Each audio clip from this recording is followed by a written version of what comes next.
naman sa video ang pagguho ng isang bahay sa kasagsagan ng walang patid na ulan. Narito ang report ni Brian Basa.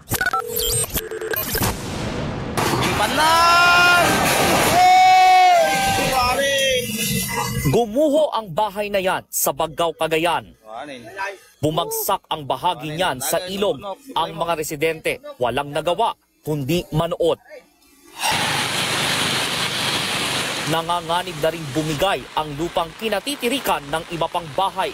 Pinalambot kasi ang lupa ng ulang dulot ng bagyong Nika, kaya nagpapasaklolo ang mga residente.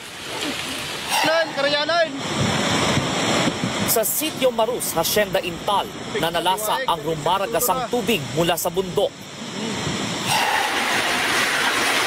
Sakuha naman ang video ng isang residente sa bayan ng Tubao. Naglutangan ang mga gamit matapos bahain ang kanilang bahay. Isa sila sa mga barangay na binabaha tuwing tataas ang antas ng tubig sa Chico River. Hindi rin nakaligtas sa bagyo ang Kamunayan Daycare Center na nawasak ng malakas na hangin at ulan.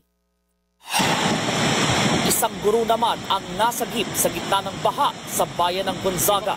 Inalalayan siyang tumawid gamit ang lubid. Sa aerial shot na ito naman sa mga bayan ng Alcala at Solana, makikita ang lawak ng baha. Malapit na rin umapaw ang Cagayan River. Mahigit 500 pamilya na ang inilikas. Nagbabalita mula sa Frontline, Brian Basa, News 5.